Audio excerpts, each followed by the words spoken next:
if it gets quieter and quieter, if you could just let me know. Anyway, so what I'd like to do is two things. First of all, the way other speakers have done, give you a kind of summary of my personal experience in Korea, and then say something about the lessons that I've learned from that. So given the grey hair, the first bit is going to be 20 minutes long. Given the stupidity, the last bit is going to be about 10 seconds. Okay, so that's going to be the balance of the talk. But in terms of the sort of personal career path, so I started off in the northeast of England in County Durham and went to school there. And then I went to Leicester University to do a degree, not in engineering, but in maths with astronomy. So I think Ellie said she did physics and astrophysics. So there's a kind of pattern emerging here. When you look at that, you think, oh yeah, I did A-levels, I went to university. And you tend to think that we're all part of the same modern world and that the world's been like this for quite a long time. Actually, it hasn't. There have been enormous changes since those times. And just to give you an idea of that, this is a graph of the percentage of people that went to university at the time that I did. So I went to university in 1975, if you believe that. And when I went to university, 15% of the school leaving population went to university. If we look at the percentage now, it's up towards 50, 60%. When I went to university, about 9% of candidates taking A-levels got a grade A or above. If you look at it now, it's about 30, 40% of candidates get a grade A or above. So there's been a big change in the education system. Interestingly, there's a plateau.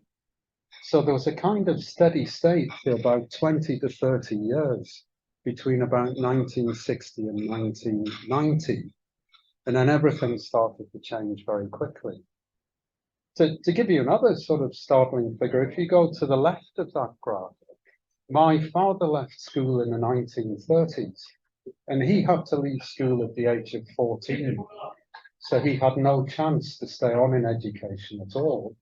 So when he left school, the graph would have been about, I don't know, 5%, 4% that people went to university. And my elder brother was the first member of our family ever to go to university. Okay, so there's been quite a lot of change in my lifetime compared to the way it is now. And when you look at the graph and you think, oh yeah, or the CV, and you think, oh, the world was the same, it wasn't quite the same, really. The biggest change, apart from all the statistics though, has been in hairstyles. So this is a photograph of my sixth form physics group. And if you can spot me in there, you're doing a really good job. I don't think my mother was still alive. She probably couldn't spot me in there these days. So that's the sixth form group. Anyway, going back to in the right direction, the CV. So having done the degree at Leicester University, I did the obvious thing and went to be a chartered accountant for a while. The reason being that when I was 18, I wanted to play guitar for the Rolling Stones, but I didn't. I went to university. When I was 21, I wanted to write the great novel of the 20th century. And I thought, well, I'll get a job in accountancy and I'll write this fantastic novel and then that'll be it. But it didn't quite work out and I couldn't stand accountancy. So one lunchtime as an accountant, I was looking at the Guardian newspaper and there was a tiny little advert saying, do an MSc in offshore structures at Cranfield University and you get a lucrative job in the oil industry. So I thought, well, I'm not going to play for the Rolling Stones. I'm not going to be a great novelist. So a lucrative job in the oil industry sounds pretty good. So I went to do the master's degree at Cranfield. I kind of liked it. So I stayed on to do the PhD at Cranfield in offshore structures. And then, long story short, I got a teaching fellowship there, which is mainly a lecturing job rather than a research job.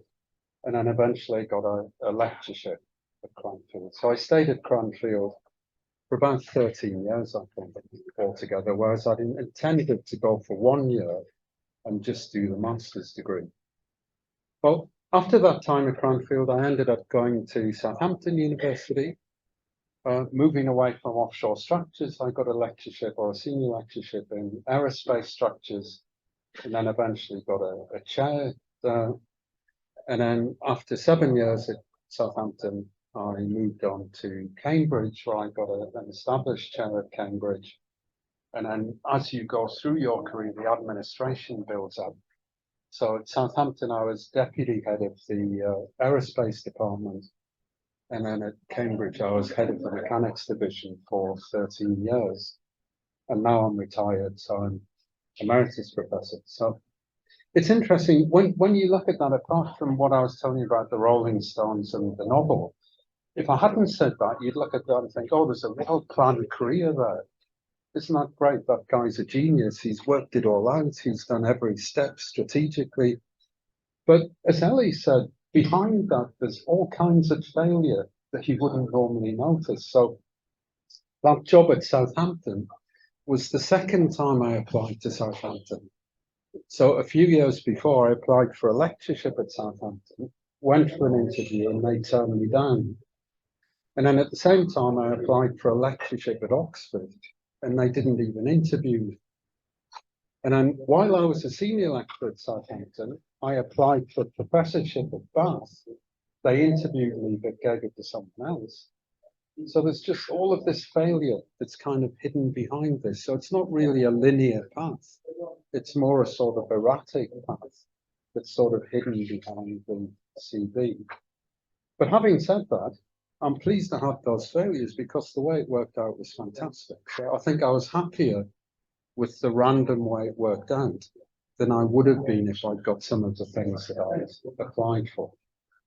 Anyway, that's the academic career. And then alongside that, as I'll say later, I actually did quite a lot of work with the software industry from 95 onwards. And then just going back a little bit in terms of the detail of the things I was working on, when I was at Cranfield, it was mainly to do with the oil and gas industry, looking at floating production systems. Now, that was a really great research area for the reason that it forced you to learn a lot of things. So to work out the dynamics of something like that thing on the left, you had to do structural mechanics, you had to do structural dynamics, you had to do fluid motion and fluid flow, and you had to do fluid structure interaction, and the systems were non-linear, and the damn environment was random, so you had random vibration. So I'm really lucky, I think, that I ended up in that area, because rather than making you very narrow, from the outset, it sort of enabled you to become quite broad. Now, if I showed that slide to the undergraduates at Cambridge now, they would boo me out of the room because it's oil and gas. And there's a big thing at Cambridge now saying that the university should not collaborate with the oil and gas industry at all. Okay. I'm showing it to you now. It was important work, I think, that people did work in oil and gas. I didn't leave it really for a political reason in those days. I left it because there was a recession that Joe mentioned in the 1980s. And I used to teach on the MSc course in offshore structures, and our students dried up. So the industry didn't have many jobs in those days, and people weren't coming in to do the master's courses. So I had to take the skills that I'd learned and apply them in a different sector. And so I started to apply them into the aerospace industry. And again, there was fluid mechanics. This time it was air, and there was random vibration, and this time it was produced by turbulence, not wave motion. And there was structural dynamics, and there was periodic structures, and then that started to get me into acoustics. So there was a sort of change in field there. And then as things went on, I got involved in high frequency aerospace vibration using things like statistical energy analysis. And then that took me off into other industries like the automotive industry, the train industry. and so on. So it's been interesting that, you know, as you go, my supervisor once said to me, you'll find as an academic that you'll change areas every 10 years. And I've generally found that to be true. About every 10 years, sort of the things change, what you're working on gets tired, and then you start to do other things. Well, I could talk to you about a whole range of those things, but I thought what I'll do is just concentrate on one topic, and that's this thing, statistical energy analysis. And I don't know how many of you have seen this before, but the idea is that if you're looking at high frequency vibration, if you do finite elements, you might end up with a model that's got 10 million degrees of freedom in it. And when you run it, whatever happens, it's going to be wrong, because the system that you're looking at is sensitive to small manufacturing imperfections, and you've modeled the perfect system. So to get around that, you have a statistical approach to the modeling, where you split up the thing into large things called subsystems, and they're inherently statistical.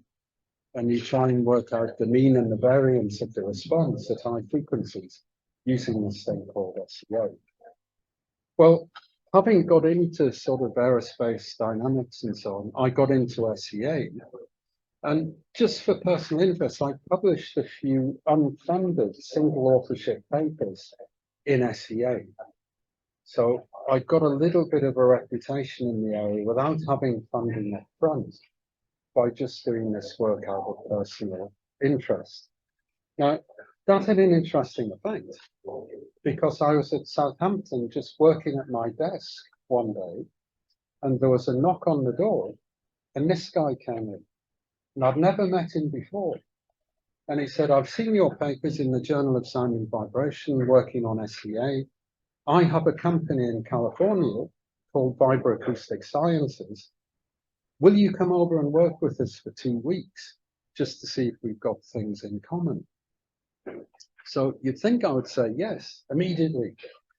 But in those days, believe it or not, I was quite introvert, and I found equations more attractive than people. So going over to San Diego to work for 2 weeks was out of my comfort zone. So I thought about it, and in the end said yes. And it was a great thing to have said yes to, because my comfort zone then expanded enormously and has continued to expand as the years have gone on. So it was a great offer, but it wasn't one that I rapidly accepted. But having accepted it, look what happened. You get, look at the life side. So I went to San Diego. I ended up going to San Diego for 30 years. So every year I would spend 6 weeks a year in San Diego, just because of that knock on the door. And I've been working with different companies we'll see in a moment. So this is a great picture here, not because it's a great picture, but because what's behind it. The first time I ever went surfing was the first time I wore a wetsuit. And the guys at the company gave me the wetsuit. I start to put it on. They say, hey, Robin, do the dude sign and we'll take a photograph. So they took the photograph, and then they said, Robin, the zip goes at the back. So I was putting the wetsuit on back to front, and he didn't tell me. Anyway, after a near-death experience surfing, I didn't do it again after a few times. But anyway, that's my single dude picture. And this is where vibro-acoustic sciences were based, in this building here. Anyway, things moved on a little bit, and having started to work for ESI, for vibro-acoustic sciences, and this is just part-time, I was still a full-time academic. They were bought by ESI. The SEA product became a new product called VA1. And then after a while, I was involved with 2 other people in setting up a new company called Wave 6. And then eventually Wave 6 was acquired by Dashboard Systems. And so I've been involved in these 3 different software packages. And the way that kind of worked was that you kind of look at the problem, and then you do a general set of equations. And if the equations are general enough, you can code them up and apply them to anything, whether it's an aeroplane, a car, a ship, or whatever it is. And so they're the equations that kind of lie behind the various software packages that I mentioned. So that's what you can do with it. So it turns out that we ended up looking at both interior and external acoustics, as well as structural vibration. And that these are stills from the software package Wave 6. And the company Wave 6 was acquired by Dassault, so it's now a Dassault company. Well, just to say something about that, I won't spend too long on this, but when I started to work for the software company in California, I genuinely thought I was one of the most important people in the company because I was one of the researchers, and research is so prestigious. Nothing can happen without research. We're the real guys. We're doing the equations. Everyone else is just operating around us, and you know, we're important. Well, it didn't take long for me to realize that that's just rubbish, because if you look at the other roles in the software industry, nothing can happen without them. So somebody has to take your research and your equations and put it into something like C++ that's efficient and robust. So maybe these are the top guys. Nothing happens without the code developers. So they're the most important people, maybe. But on the other hand, nobody can use that code unless it's accessible. So maybe it's the people that do the software, that actually do the GUI and enable engineers to interact with the code. They're the most important people. Well, maybe not, because engineers wouldn't learn how to use the software without the applications and support engineers. So these are the guys at the front end dealing with industry or customers. So maybe these are the most important people. Ah, wait a minute, oh, you've got to sell the software. So maybe these guys are the most, these guys think they're the most important people. I tell you, I've changed my mind, but these guys haven't. So they think they're the most important people. But the key thing is that everyone is important. And I didn't get that at first. So when you have the software business, there are these different roles and everything has to work for things to be successful. But not only that, you need these guys. You need the strong leadership that is visionary and can spot what needs to be done and how to do it. And these guys sort of spot what research needs to be done in the first place. So it's been a sort of interesting educational experience for me working with industry so closely and just seeing the importance of the teamwork. And I think that idea of teamwork obviously maps onto academia as well, but it's particularly important in the industry.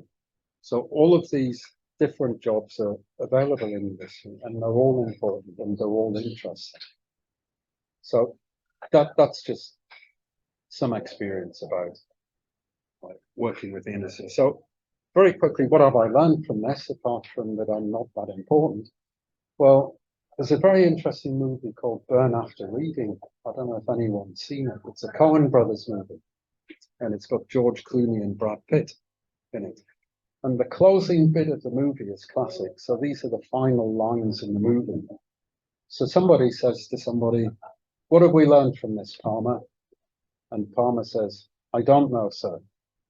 And then he says, "Well, I don't know either, but I guess we learn not to do it again." He says, "Yes, sir." He said, "As I'm damned if I know what we did." And he says, "Yes, sir, hard to say." So at the end of it, they haven't learned a damn thing. And sometimes you feel like that. But I think in reality, you have learned a little bit. So when I was trying to put together things that I might have learned, this was the kind of list. So the first thing I thought about is, you know, we've got a great job. We don't just have a job as engineers, we have a vocation. So we're already doing well, whether you're an academic engineer or you're an engineer in industry. It's different to being an accountant. And from experience, I can say that. It's, you know, it's a job that means something. So we're on the front, you know, we're on that from the beginning. The other thing I found is, you know, it's not easy. I've always found it really difficult. So someone might say, oh, well, these professors, obviously they're brilliant, which they're not. But you might say, obviously they're brilliant, and so they find everything easy and life's a doddle. I've always worked like a dog, and I've always found it incredibly difficult what I'm doing and very challenging. So if you're finding it difficult, that's okay. The other thing I've learned, and maybe this is just me, you often get this, something goes wrong. You think, oh, I'm useless. I can't do anything. I'm an imposter. Cambridge, you've got to find out I'm useless and I'm going to get thrown out. I've got to give this talk to UCAN and they're going to find I'm an idiot and I'll be asked to leave after the talks. Okay? Well, when I wrote that, I thought, well, maybe I am an idiot and that's why I find it difficult. So there's no proof here that I'm not an imposter, but it's something to watch out for, and it takes your confidence away. So don't be worried if you feel that you're, out of place and it's difficult. That's fine. That's normal. And then another thing I find that, it's good to say yes, even the things that take you outside of your comfort zone, as I said with the San Diego thing. And then another thing I've found is that one of the big perks of a job like this is working with people. So you meet some really fantastic people. And he's just an example of some of the people that I've met. This was a great event. The chap in the front there is Ken Heron. I don't know if anyone knew Ken, but for many years he was the leading light in SCA in the UK. And we had a sort of celebratory meeting for his career shortly before he died, actually. He died a couple of months after this photo was taken. But I won't go through the people in the list, but there are some really excellent people there. Also in this room, we had a big joint contract with Salford. So I've worked with Josh, I've worked with people at Salford, and it's all been a great experience. So it's one of the perks of the job. So just to summarize, I kind of draw it to a close. So the first thing is it's difficult for me to give advice. I'm a different generation to a lot of you here. So although my experience looks the same as yours, it isn't really when you dig down into it. So it's very difficult to say, do what I did or don't do what I did. But looking back, there are some lessons you can learn, and maybe these are the key things. So one thing is, find a job that gives you a sense of vocation. Well, I think we've done that. So the fact that we're engineers means that we can tick that one. Then the other thing is, work hard to be the best you can in your specialism. In a way, that's not difficult because if you're in the right job, you get to be so enthusiastic about what you're doing that you want to work, you want to learn more, and it just comes along naturally. And then the other thing is, we've had that, say yes, get out of the comfort zone. Teamwork is really important, but don't hide behind teamwork. Okay, if you want to be promoted individually, you have to be individually excellent, whether that's in industry or in academia. So teamwork is vitally important, but you have to have your own identity and make your own contribution as well. And what else have we got here? Yeah, be prepared to change your research area if you need to. If I can just say something that contradicts people that have spoken already, and I don't want to be controversial, but both of the Salford people were going on about the importance of money. And, success in academia is all about money. Maybe I'm old-fashioned, but it may be true, but I hate that message because to me, it's all about scholarship and learning and pushing forward the boundaries of knowledge. And money is a facilitator. And I know that university administrative systems, depending which university it is, it's more or less exaggerated, want you to bring in money. So there can be an enormous pressure to bring in money. But to me, it's not the money, it's the work. Did you publish a really great paper that people are going to be talking about in 20 years' time? they'll forget you brought in 500,000 in 20 years' time unless it led to a really great paper. So I'm not really saying that the speakers are wrong. I'm saying that I think the system is a little bit wrong at the moment, and the emphasis shouldn't be money quite as much as it is. And I think there's a trend away from that because the ref is only asking for a limited number of papers. There's an increasing trend towards quality rather than quantity. So I think things are going back in the right direction again. Anyway, the thing is that that's just about it. Yeah, don't worry about disappointments. I'm saying failure happens to everyone. And then at the end of all of that, when I reviewed what I'd said, I thought it was just motherhood and apple pie. So I haven't learned anything at all, really. So maybe, you know, it is motherhood and apple pie, or maybe the obvious statements are the important ones. It's like, you know, love your neighbor as yourself. It's an obvious statement, but it's probably the most important one and one of the most difficult ones to do. So these are obvious, but I think maybe they have some value. Okay, but I'll finish.